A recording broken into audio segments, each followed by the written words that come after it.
ત્રણ શબ્દ આપણા પુષ્ટિ માર્ગમાં બહુ જ મહત્વના છે: ઐશ્વર્ય, સૌંદર્ય અને માધુર્ય. આપણા આ ત્રણેય ઈષ્ટ સ્વરૂપો આ ત્રણેય શબ્દોને માનો ચરિતાર્થ કરી રહ્યા છે. સૌથી પહેલું શબ્દ સૌંદર્ય.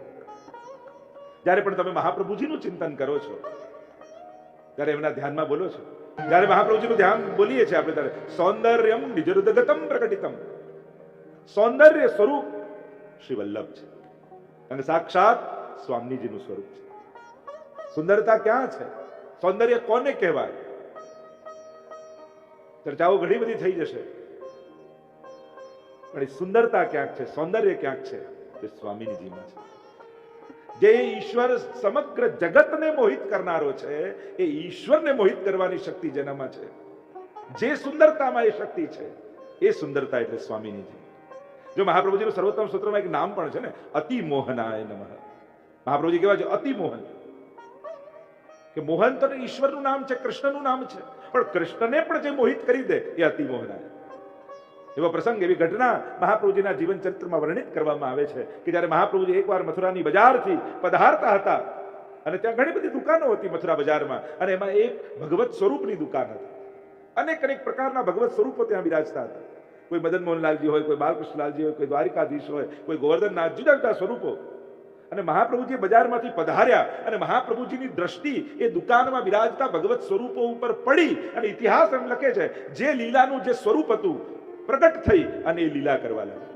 મદન મોહનલાલ સ્વામી વેણુ વગાડવા લાગ્યા, ચંદ્રમાજી રાસ કરવા લાગ્યા, બાલકૃષ્ણલાલ હાથમાં રહેલા લડ્ડુને આરોગવા લાગ્યા, નવનીત પ્રિયાજી હાથમાં માખણનો લોદો લઈ ઘૂંટણીએ ચાલવા લાગ્યા. અને મથુરાની બજારમાં મહાપ્રભુજી પધારતા પધારતા જઈ રહ્યા છે, અને ઇતિહાસ વાર્તા એમ લખે છે કે આ બધા ભગવત સ્વરૂપો શ્રી મહાપ્રભુજીથી એવા મોહિત થયા કે મથુરાની બજારમાં એમની પાછળ પાછળ ચાલવા લાગ્યા.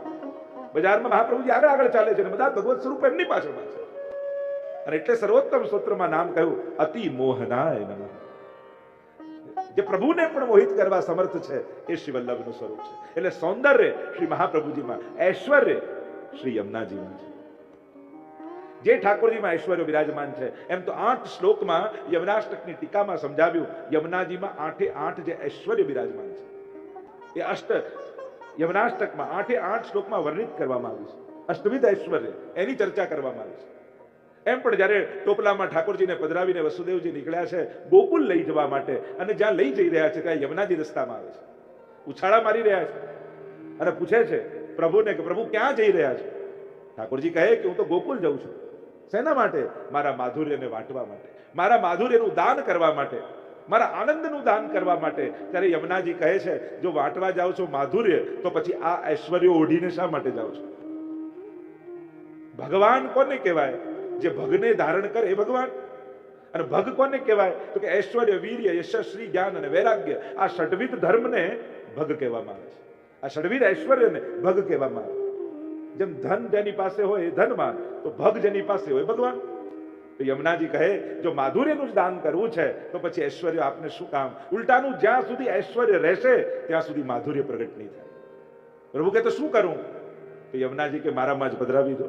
અને યમુનાજી ઉછાળા મારવા લાગ્યા. ઠાકોરજીએ ચરણ બહાર કાઢ્યા, યમુનાજીને સ્પર્શ કરાવ્યા, અને શ્યામ સંગ શ્યામ વહે રહી શ્રી યમુના. સુરત શ્રમ બિંદુસી સિંધુસી વહી ચલી. એ જ બિંદુ સિંધુ બની ગયો. ભગવાનના ષડવિધ ઐશ્વર્યો યમુનાજીએ ધારણ કરી લીધા. અને એટલા માટે યમનાષ્ટકમાં સમજાયું છે કે જે સામર્થ્ય ઠાકોરજીમાં છે એ જ સામર્થ્ય શ્રી યમુનાજીમાં પણ છે. અને પ્રભુ તે ઐશ્વર્યો પધરાવી અને માધુર્યને લઈને ચાલ્યા ગોકુળમાં.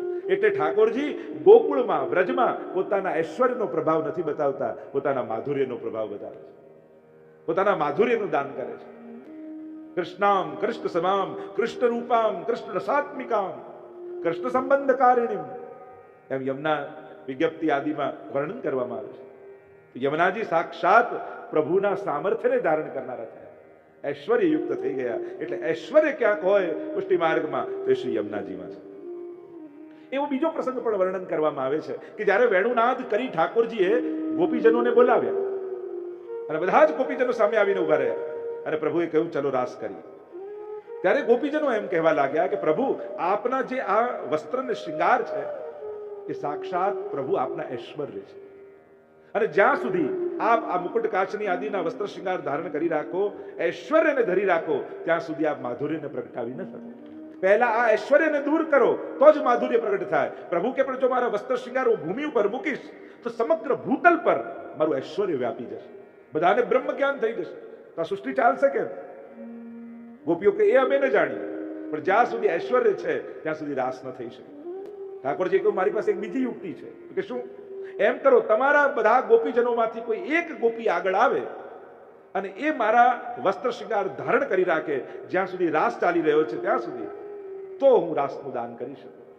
બધા જ ગોપીઓ મનમાં વિચાર કરે, જો અમે ધારણ કરીએ તો પછી અમને રાસનું સુખ ન મળે, અમારે તો આ પહેરીને બાજુમાં જ ઉભા રહેવું પડે, અમે ન ધારણ કરીએ. બધા 2 ડગલા પાછળ ગયા તો બધાની વચમાંથી શ્રી યમુનાજી 2 ડગલા આગળ આવ્યા કે જો તમને રાસનું સુખનો અનુભવ થતો હોય તો હું આ ઐશ્વર્યને ધારણ કરવા તૈયાર છું. અને કહેવાય છે કે એ સમયે ઠાકોરજીએ પોતાની કાચની આપી કાઢી અને યમુનાજીને ધરાવી, પોતાના શ્રૃંગાર શ્રી યમુનાજીને ધરાવ્યા, પોતાના મુગટ શ્રી યમુનાજીને ધરાવ્યા. અને શ્રી યમુનાજીની શોભા તો બિલકુલ ઠાકોરજી જેવી છે. અને એમાં પણ જો ઠાકોરજીના વસ્ત્ર શ્રૃંગાર ધરી લે તો આબેહૂબ કૃષ્ણ ઉભા એવા લાગે. અને પ્રભુના સમગ્ર ઐશ્વર્યોને ધારણ શ્રી યમુનાજીએ કર્યા. ત્યારથી ઠાકોરજીના સમગ્ર ઐશ્વર્યનું દાન કરનારા સામર્થ્યવાળા શ્રી યમુનાજી બન્યા. પોતે વ્રજભક્તોને સુખ આપવા માટે પોતે ધારણ કરીને ઉભા રહ્યા અને બીજાને લાભ આપ્યો છે. આ તો યમુનાજીની વૃત્તિ છે. યમુનાજીને માનનારા હંમેશા એ ભાવ રાખો કે મારા થકી બીજાને લાભ મળે. લાભ લઈ લેવું, ધરી લેવું, ભરી લેવું એ પુષ્ટિ માર્ગ નથી. બીજાને અવસર આપવો એ પુષ્ટિ માર્ગ છે. બીજાને મોકો આપવો એ પુષ્ટિ માર્ગ છે. અહીંયા હું જ કરું ને હું જ ધરું ને હું જ ભરું ના. કોઈ ભગવતી વૈષ્ણવ હોય એને હાથ લગાડો. તમે આગળ થાવ, હું પાછળ ઉભો છું. તમે ધરાવો, હું તમને હાથ લગાવું છું. વૈષ્ણવ તો એવું વિચાર કરે કે મારામાં તો ધરવાની યોગ્યતા નથી અને હું ધરું અને મહાપ્રભુજી આરોગ્ય કે ના આરોગ્ય કોને ખબર. પણ આ વૈષ્ણવ છે ને આ બહુ સેવા ઠાકોરજીની કરે છે. જો એના હાથે ધરાવીશ ને તો એની કાનેથી મારી સામગ્રી પણ અંગીકાર ઠાકોરજી કરી લેશે. આવો ભાવ પુષ્ટિ માર્ગમાં. કોના હાથે જારી ભરાવા? સીધા સાદા શબ્દોમાં કહું તો જે હાથને ઠાકોરજી ઓળખતા હોય ને એ હાથે જારી ભરાવાય. જે હાથ વધારે સેવામાં પહોંચતા હોય એને હાથ લગાવાય. અહીંયા એમ ના મનાય કે હું ભરું તો જ પહોંચે. ના ના, કોઈ ભગવતીને હાથ લગાડું ને તો મારી જારી પણ ઠાકોરજી અંગીકાર કરી લે. આવો ભાવ આપણે ત્યાં રખાય. કારણ કે ઠાકોરજી માટે વસ્તુનું મહત્વ નથી, હાથનું મહત્વ છે. નાનું બાળક હોય ને, ગમે તેટલી એની ભાવતી વસ્તુ કેમ ના હોય પણ અજાણ્યાના હાથે આપો તો લે, એ ના જ પાડે. ગમે તેટલી કિંમતી વસ્તુ કેમ ના હોય પણ અજાણ્યાના હાથે આપો તો એ ના લે. એના માટે વસ્તુ કરતા હાથની મહત્તા વધારે છે. એમ અમારા ઠાકોરજી પણ બાળક છે ને, એના મનમાં પણ પ્રભુના મનમાં પણ વસ્તુ કરતા હાથની મહત્તા વધારે છે. કયા હાથે ધરાય છે એ મહત્વનું છે, શું ધરાય છે એટલું મહત્વનું નથી. આજ સુધીના કેટલા 56 ભોગો મથુરાધીશને થયા છે. મથુરાધીશના હાથ સુધી કેટલા 100-200 ડબ્બાના 56 ભોગ થયા હશે, પણ એ બધા ભૂલાઈ ગયા છે. પણ પદ્મનાભદાસના છોલે આજે આપણને યાદ છે. વસ્તુનું મહત્વ નથી, હાથનું મહત્વ છે. હંમેશા સેવામાં, યાત્રામાં ગયા હો, બેઠકમાં ગયા હો, ઘરે સેવામાં હો, હું જ કરું, મેં તો ભર્યું જ નહીં, મેં તો ધર્યું જ નહીં. અરે ના, જે વધારે સેવા કરતા હોય એને આગળ કરીને આપણે તો હાથ લગાવે. આ પુષ્ટિ માર્ગનો વિવેક છે. યમુનાજી આપણને શીખવાડ્યું. તો સૌંદર્ય મહાપ્રભુજીમાં, ઐશ્વર્ય યમુનાજીમાં અને માધુર્ય શ્રી ઠાકોરજીમાં છે. મધુરાધિપતે અખિલમ મધુરમ. મધુરા ના અધિપતિ એવા પ્રભુ અખિલ મધુર છે. તો આ મધુરા કોણ? ટીકામાં આચાર્યોએ કહ્યું મધુરા એટલે રાધા. મધુરા એ રાધાનું નામ છે અને મધુરાના અધિપતિ શ્રી કૃષ્ણ અખિલમ મધુરમ છે. અખિલ મધુર છે, સર્વાંગ મધુર છે. આનંદ માત્ર કરપાદ મુખોદરાદિ એમ વેદ કહે છે કે પરમાત્મા કેવો છે? નખશીખ આનંદ રૂપ છે, નખશીખ માધુર્ય યુક્ત છે, રસરૂપ યુક્ત છે. ઈશ્વરમાં લેશ માત્ર પણ લૌકિકતા નથી અને એટલે જ ઈશ્વરથી ક્યારે તૃપ્તિ ન થાય. સદાય અતૃપ્તિ બની રહે કે હજી કરું સેવા, હજી દર્શન કરું, હજી ગુણગાન કરું. કારણ કે એ પોતે અસીમિત છે. જે સીમિત હોય, જેનો અંત હોય, જેનું જન્મ મરણ હોય, એ બધાની સીમા છે. પણ ઈશ્વર અસીમિત છે. એટલે અખિલમ મધુરમ, સર્વાંગ મધુર છે. નખથી શિખા સુધી એમાં રસ સિવાય બીજું કાંઈ નથી.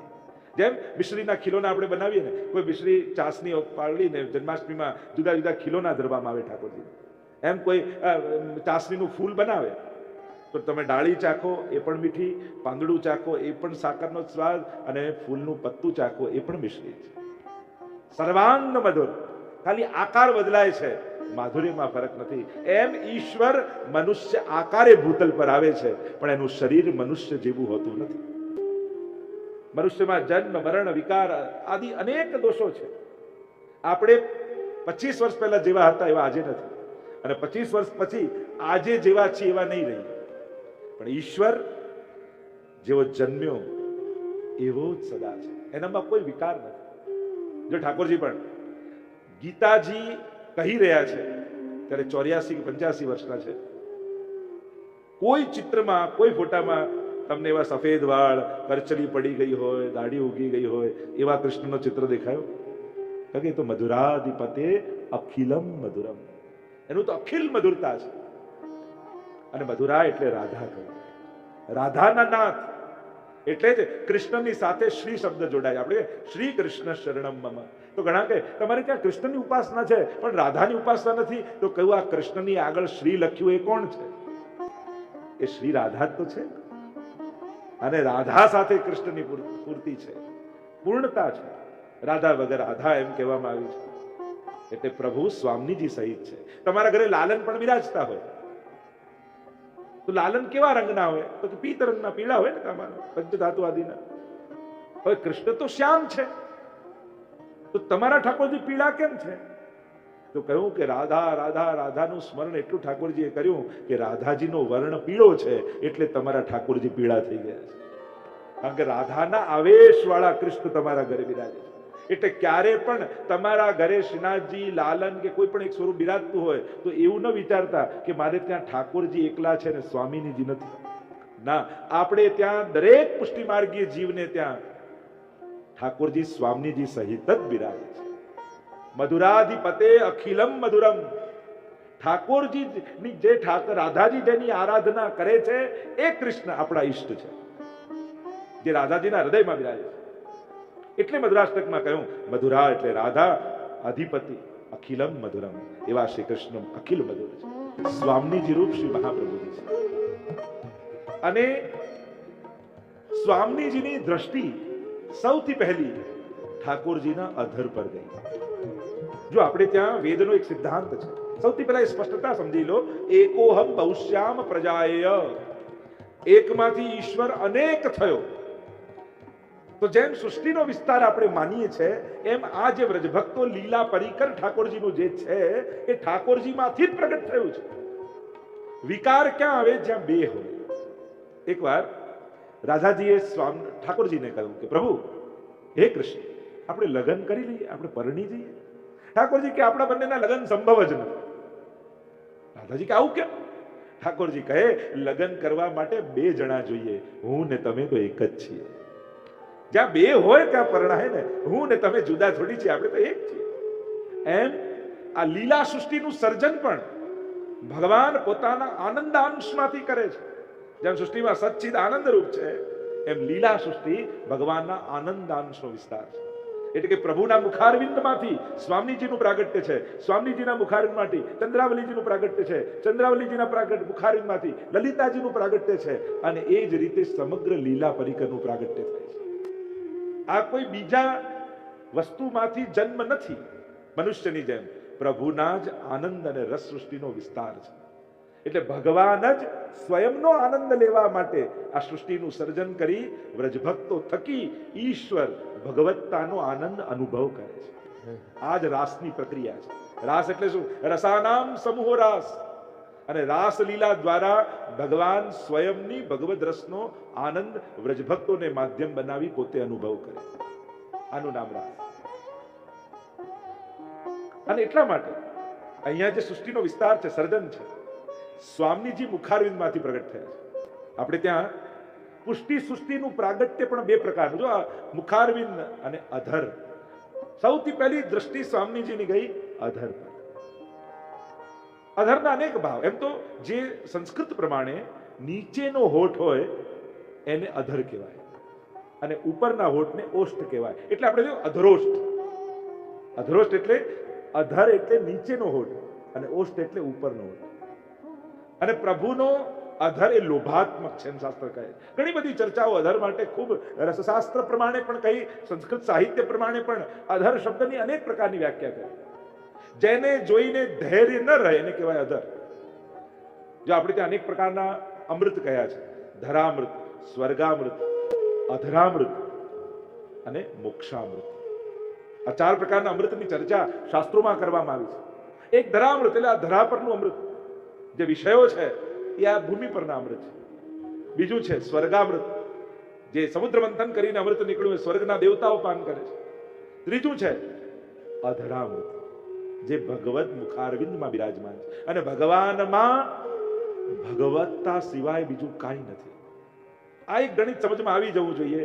ભગવાનમાં કણે કણમાં ભગવાનના રસ છે, આનંદ છે, પ્રેમ છે, અમૃત છે, સ્વરૂપામૃત જેને કહીએ છીએ. એટલે જ શાસ્ત્રોમાં પ્રભુના મસ્તક પર જે શ્રમ બિંદુ આવે ને, લૌકિક ભાષામાં જેને પરસેવો કહીએ, પણ ઠાકોરજીનું દેહ લૌકિક નથી એટલા માટે પ્રભુને પરસેવો નથી હોતો. એને શું કહેવાય? શ્રમવારી. વિશ્વ સ્તુતિમાં પણ શ્રમવારી અલંકૃતા છે. યા યમનાષ્ટકમાં તમને યાદ અપાવ, યમનાષ્ટકમાં તમે બોલો છો ને, સ્મર શ્રમ જલાનુભૂ. ઠાકોરજી રાસ કરી અને રાસ કરતા કરતા થાકે એટલે પ્રભુના મસ્તક પર શ્રમ બિંદુ આવે. સ્મર શ્રમ જલાણું. આ શ્રમ જલાણું અને એ યમુનાજીમાં પધરાવે એટલે ઠાકોરજીમાં તો ભગવદ રસ સિવાય બીજું કઈ છે જ નહીં. જ્યાં લૌકિકતા હોય ત્યાં લૌકિકતા પ્રગટે.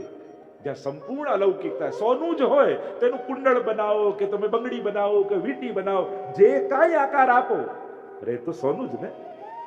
અને સોનું હતું. એમ જ્યાં રસ છે, જ્યાં આનંદ છે, જ્યાં પ્રેમમય કૃષ્ણ છે, ત્યાં એના સિવાય, આનંદ સિવાય, સુધા સિવાય કઈ છે જ નહીં. એટલે એના મસ્તક પર શ્રમબિંદુ પ્રગટ થાય યા એના મુખમાં અધરામૃત પ્રગટ થાય. એ સુધા, જેને સુધા કહેવામાં આવે શાસ્ત્રોમાં, અને એ સુધા એને શાસ્ત્રોમાં કૃષ્ણ ભક્તિમાં પરમ ફલ માનવામાં આવ્યું છે.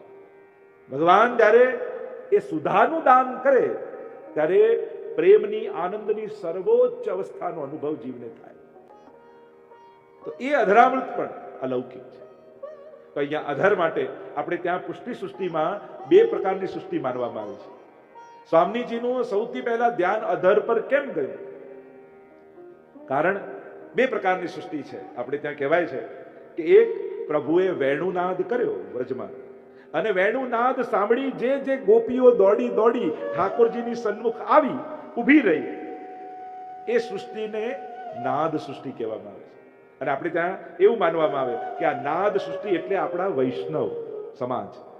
આ એ જ લોકો છે, એ જ લોકો બ્રહ્મ સંબંધ પાવીને ભગવત સેવામાં જોડાય છે કે જેમણે સારસ્વત કલ્પમાં પ્રભુનો વેણુનાદ સાંભળી અને પોતાનો સંસાર છોડી અને કૃષ્ણની સન્મુખ આવીને ઉભા રહી ગયા. નાદ સાંભળીને દોડ્યા એટલે વૈષ્ણવી સૃષ્ટિને નાદ સૃષ્ટિ કહેવામાં આવે. અને આપણા પુષ્ટિ માર્ગમાં બીજી સૃષ્ટિ છે બિંદુ સૃષ્ટિ. એ બિંદુ સૃષ્ટિ કોને કહેવાય? કે જ્યારે ઠાકોરજી વેણુનાદ કરે છે ત્યારે એમના મુખમાંથી સુધા બિંદુઓ સરે છે, અને એ સરતા સુધા બિંદુઓને સ્વામીજી ઝીલી લે છે. અને જે ઝીલી લે છે એ બિંદુ, સુધા બિંદુમાંથી જે પ્રગટ થયું એ આપણે ત્યાં વલ્લભ કુલ માનવામાં આવે છે. કે વલ્લભ કુલ એ બિંદુ સૃષ્ટિ છે અને વૈષ્ણવ કુળ એ નાદ સૃષ્ટિ છે. આમ 2 પ્રકારની સૃષ્ટિ આપણે ત્યાં માનવામાં આવે છે. એટલે જ સ્વામીજીની પહેલી દ્રષ્ટિ, કારણ કે મહાપ્રભુજી તો પધાર્યા છે, એ બિંદુ સૃષ્ટિ રૂપે પ્રગટ થયા છે અને નાદ સૃષ્ટિનો અંગીકાર કરાવવાના છે. એટલે પહેલું ધ્યાન પડ્યું અધર પર. કારણ કે એ અધર અંદર રહેલા ભગવદ રસને જલ્દી આપતો નથી. એટલે તમે જો સુખદેવજી એ સુખ રૂપે, તમે ઉપર જોશો નાક ઉપર પોપટ બેઠું એવું લાગશે, નકવેસર. એ સુખ ક્યાંથી આવ્યું? એ નકવેસરનો શું ભાવ છે? તો કે આ સુખ અહીંયા આવ્યું છે પ્રભુના અધર. કેવા છે? તો કે બિંબા ફળ જેવા. આપણા આધ્યાત્મિક સાહિત્યમાં પ્રભુના અધરને બિંબા ફળ રૂપમાં, એવી લાલાશવાળા માનવામાં. અને બિંબા ફળ એટલે પાકેલું પરવળ. તમે ઘણી વાર પરવળને કાપો ને અને પાકેલું હોય તો એકદમ લાલ એમાંથી નીકળે, એકદમ લાલ રંગ. એવા અધરની આભા પરમાત્માની છે, બિંબા ફળ જેવી. અને પાકેલું બિંબા ફળ જ્યારે આ પોપટે જોયું એટલે ઉડતું ઉડતું આવ્યું ને નાસિકામાં બેસી ગયું. પણ પ્રતીક્ષા કરી રહ્યું છે જન્માંતરથી પણ હજી એ મુખમાંથી સુધા બિંદુને ચાખી શક્યું નથી। એ મોતી તું છીપ કે કોણ તપસ્યા कीन, कंचन के बीच बैठ कर अधरन को रस पी। ગોપીઓ ઈર્ષા કરે છે। ગોપીઓને બે જણા પર બહુ ઈર્ષા આવે છે, એક વેણુ ઉપર અને બીજું નકવેસરના લટકતા મોતી ઉપર। કારણ કે ગોપીઓ પ્રતીક્ષા કરતી રહે કે એ સુધા અમને મળે જે પ્રભુના મુખમાં બિરાજે છે, અને અમારા ભાગની સુધા એક તો આ વેણુ લઈ જાય અને બીજું આ નકવેસરનું લટકતું મોતી લઈ જાય। એટલે ગોપીઓ પ્રશ્ન કરે છે, એ મોતી તું છીપ કે કોણ તપસ્યા कीन, कंचन के बीच बैठ कर अधरन को रस पी। દેવી કયા તપ કર્યા છે કે કંચન સોનાના સિંહાસન પર બેસી, કારણ કે સોનાથી મળેલું હોય ને લાલ માણેક, અને એના સિંહાસન પર બેસીને લટકતું મોતી અધર પર હોય। શ્રીનાથજી બાબાને જુઓ તો નકવેસરનો મોતી આમ અધર પર લટકતું હોય। એવું કયું તપ કર્યું કે ભગવાન તને આવી સુવિધા આપે છે, કંચન કે બીચ બેઠ કર અધરન કો રસ પી, અધરનો રસ પીએ છે। ત્યારે મોતી જવાબ આપે છે, છીપ તજા છીપી તજી અધબીચ ગયો વિધાઈ, લટકત હું તડપત હું પર તડપ તડપ રહે જાય। અરે ગોપીઓ, તમને એમ લાગે કે આને પીવા મળ્યું, પણ જન્મોથી લટકું છું, મને પણ એ સુધા મળી નથી। કારણ કે એના સુધાને પીવા માટે તો મેં છીપ તજી દીધું, છીપી તજ્યું, હૃદયથી વિંધાયો, લટક્યો અને લટકતો રહ્યો, છતાંય મને સુધા મળી નથી। એવી આ દુર્લભ સુધા છે જે પ્રભુના અધર પર બિરાજે છે। કારણ કે વ્રજ લીલાનો એ સિદ્ધાંત છે કે પ્રભુની સુધાનો સ્પર્શ થાય, આ અધરામૃતનો સ્પર્શ થાય, ત્યારે જ એને કૃષ્ણ રસનો અનુભવ થાય, ત્યારે જ એને ભગવત પ્રાપ્તિ થઈ કહેવાય। અને જ્યાં સુધી આ સુધાનો સંબંધ નથી થતો ત્યાં સુધી એને પાત્રતા સિદ્ધ થતી નથી। એટલે જ આપણે ત્યાં નિત્ય ઠાકોરજીને ધરીને લેવામાં આવે। આપણે કહીએ ને પ્રસાદી, પ્રસાદીનો અર્થ શું થાય? જેના દ્વારા પરસની યાદ આવે એ જ પ્રસાદ, પરસની યાદ અપાવે એનું નામ જ પ્રસાદ। કે આ રસનો મેં અનુભવ કર્યો। તમે ઠાકોરજીની ધરેલી મિશ્રી જ્યારે મુખમાં મૂકો છો ત્યારે તમારે મિશ્રીનો સ્વાદ નથી લેવાનો, પણ ઠાકોરજીના ભળેલા અધરામૃતનો સ્વાદ લેવાનો, ત્યારે એ પ્રસાદ લીધો કહેવાય। પેટ ભરીને લઈએ તો જમ્યા કહેવાય, પણ આત્માની તૃપ્તિ જેનાથી થાય એને પ્રસાદ કહેવાય। અને એની તો કણિકા, જો આપણા જેવા ગણિત છે ને, ઠાકોરજી જેવા ગણિત નથી હોતા। તમે બીજા કરતા 1 કિલો પ્રસાદ વધારે ખાઈ જાઓ એટલે તમારા પર વધારે કૃપા થાય એમ, તમે બીજા કરતા 1 લીટર યમુનાજી વધારે પી જાઓ તો તમારા પર વધારે કૃપા થાય એમ, તમે બીજા કરતા 1 કલાક મંદિરના ઓટલે વધારે બેઠા રહો એટલે તમારા પર વધારે કૃપા થાય એમ। ભગવાન ટાઈમ જોઈને કૃપા કરે છે કે પેલા 2 કલાક કાઢ્યા અને 1 કલાક કાઢ્યો એટલે આના પર 25%, પેલા પર 50% કૃપા કરવા। આમ ઘડિયાળ જોઈને કૃપા કરે, વસ્તુ જોખીને કૃપા કરે કે ના આનો ભોગ વધારે હતો એટલે આના પર વધારે કૃપા। પ્રભુના ગણિત આપણી જેમ ચાલતા નથી હોતા, પ્રભુના ગણિત કંઈક જુદા હોય છે। એના માટે તો રાઈ જીતની સેવા પણ મેરુ પર્વત જેવી થઈ જાય ઘણી વાર। જેટલું ધરવાનું સમર્પણ અધિક એટલી જ વસ્તુની મહત્તા અધિક, જેટલો ધરવાનો ભાવ વધારે એટલું જ તમારી વસ્તુનું વજન વધારે। અહીંયા વજનના કાંટા ઉપર વજન નથી મપાતું, તમારા સમર્પણ ઉપર વસ્તુનું વજન હોય છે કે આનું સમર્પણ કેટલું છે। વાર્તા સાહિત્યમાં તમે એક લોકોને જુઓ, એક ભગવતીઓના ચરિત્ર જુઓ, કોઈ જલ ધરતું, કોઈ પલાળેલી બાજરી ધરતું, કોઈ બાજરીનો રોટલો ખાલી સૂકો ઠાકોરજીને ધરે તો એ ઠાકોરજી આમ 2 હાથથી તોડીને આરોગે, એવા વાર્તા સાહિત્યમાં પ્રસંગો છે। કોઈ છોલા ધરે છે, કોઈ ખીર ધરે છે, એક પ્રસંગ તમે જુઓ, અને એ ઇતિહાસના પાના ઉપર લખાય છે। જેટલું સમર્પણ મજબૂત એટલી જ ધરેલી વસ્તુની મહત્તા ઠાકોરજી માટે વધારે છે। આપણે ત્યાં તો ત્રિપુરદાસની વાર્તા આવે ને, દેવ દિવાળી આવે એટલે ગદ્દલ એના તરફથી આવે ઠાકોરજી। આપણે ત્યાં તુલસી વિવાહની જે પ્રબોધની એકાદશી કહેવાય ને, ત્યારથી શીતકાલનો પ્રારંભ માનવામાં આવે। વર્જની ઋતુ પ્રમાણે ચાલે બધું, શીતકાલની શરૂઆત ત્યારે, એટલે ત્યારથી ઠાકોરજીને ગદ્દલ આવે, અંગીઠી આવે, અને એ પ્રકારે શીતોપચાર ઠાકોરજી માટે કરવામાં આવે। શીતકાલના બધા વસ્ત્રાદિ ધરવામાં આવે। ત્રિપુરદાસનો નિયમ એવો, જ્યારે પણ પ્રબોધિની આવે એટલે સુંદર જરદોશીથી ભરેલું, અંદર રૂઈ ભરેલું એવું સુંદર ગદ્દલ સિદ્ધ કરી અને ઠાકોરજીને શ્રીનાથજી બાબાને મોકલે, અને મોકલાવે એટલે ગુસાઈજી રાહ જુએ, ત્રિપુરદાસનું આવ્યું ગદ્દલ, લાવો, સૌથી સુંદર એ હોય છે અને શ્રીનાથજી બાબાને ધરાવીશું, એવો નિયમ। થોડા વર્ષો વીત્યા, સમયે કરવટ લીધી અને સંજોગો બદલાયા, ધન બધું સમાપ્ત થઈ ગયું। જો તમારા સામર્થ્ય ભલે સમાપ્ત થાય પણ તમારા સંકલ્પો બંધ નહીં કરી દેવાય। તમે કદાચ બહુ મોટું ન કરી શકો, પણ જે દિવસે કરવાનો સંકલ્પ કર્યો હોય ને, ભલે જે બી યથાશક્તિ કરવું, પણ કરવું જરૂર। ત્રિપુરદાસના પ્રસંગમાં આવ્યું, હવે સામર્થ્ય તો છે નહીં, શું કરવું? મારો તો નિયમ છે સેવાનો. ઠાકોરજી પાસે માંગવું હોય ને તો એટલું માંગજો કે પ્રભુ મારા નિત્ય નિયમ ક્યારે છોડાવતા નહીં, મારા સંકલ્પો ક્યારે છોડાવતા નહીં. અમુક અમુક સંકલ્પો દરેક ના હોય. પ્રભુ પાસે એટલું જરૂર માંગો, પ્રભુ આ જ્યાં સુધી શરીર ચાલે છે આપની સેવા ન છૂટે એવા આશીર્વાદ આપજો ઠાકોર. ઘણા વડીલ વૈષ્ણવ માગતા હોય છે હવે તો બસ શરીર બહુ ચાલતું નથી પણ અમારી સેવા અંત સમય સુધી છૂટે નહીં એવી કૃપા કરજો. અમારે એક પરિચિત માજી હતા, જ્યારે હું મળું એટલે મને એમ કે છે સેવા કરતા કરતા દેહ છૂટે એવા આશીર્વાદ આપો. અને હું હંમેશા કહું સેવા કરતા કરતા તમારો દેહ છૂટે. અને એમના જીવનમાં થયું એવું, એકવાર ઠાકોરજીની જારી ભરતા હતા અને જારી ભરીને ઠાકોરજી પાસે મૂકી, બસ હાથ ત્યાંનો ત્યાં રહી ગયો. સાષ્ટાંગ જાણે દંડવત કર્યા હોય એ મુદ્રામાં ઠાકોરજી પાસે એનો દેહ છૂટે. જો આપણે ઉત્તમ વસ્તુ માંગીએ ને તો ઠાકોરજી પણ આપણી ઈચ્છાઓ પૂરી કરે. આપણે માંગીએ છીએ એવું કે ઠાકોરજીને આપવાની ઈચ્છા ન થાય કે આ આપીશ ને તો આનો બગાડ થશે. આપણી હંમેશા યાચનામાં આપણું અહિત છુપાયેલું હોય છે, એવું જ આપણને ગમતું હોય છે. માણસની પસંદગી અને હિત હંમેશા વિરોધી ચાલતા હોય છે. જો ને જે ભાવતું હોય એ જ નુકસાન કરતું હોય ને. ડાયાબિટીસ હોય તો સૌથી વધારે શું ભાવે આપણને? ઓહો, તમને તો ખબર છે. ડાયાબિટીસ વાળાને સૌથી જેની ના પડો કે ગળું ખાતા નહીં, આને એ જ ઉભરા થાય, ગળ્યા જ ખાવાના, સંતાઈ સંતાઈને ખાઈ લે. ભાવતું હોય જોજો, સિઝનના બી વસ્તુ જેવી, જે સિઝનમાં જે વસ્તુ આવે એ જ ગરમ પડે ટાઈમ, માફક જ ના હોય. ઘણી વાર એવું થાય. એટલે માણસની ઈચ્છા અને હિત આ બંને હંમેશા વિરોધી જ ચાલતા હોય. એટલે હસવામાં કહેતા કે છોકરાને બીમાર પડ્યો એટલે એમ કહ્યું કે આ એમ તો દવા નહીં ખાય, તો કે લાડુમાં અને શું ભાવે? તો કે લાડુ બહુ ભાવે, એની અંદર ગોળી મૂકી મૂકીને ખવડાવજો. અને થયું કે આ એમ તો દવા નહીં ખાય એટલે 5 લાડુ એની બેડ પાસે મૂકી દીધા અને કહ્યું કે બેટા હું જઉં છું, આ તું લાડુ ખાઈ લેજે. એટલે તો કે અંદર દવા છે તો ખાઈ લેશે. આવ્યા મમ્મી પાછા અને કહ્યું કે લાડુ ખાધા. આ મમ્મી લાડુ તો ખાઈ લીધા પણ ઠળિયા બધા ફેંકી દીધા. એટલે આવું જ થાય. તો હંમેશા માંગણી અને હિત એક જ રસ્તે નથી હોતા. હસરતों के काफले बड़े अजीब होते हैं, गुजरते वहीं से हैं जहां रास्ते नहीं होते.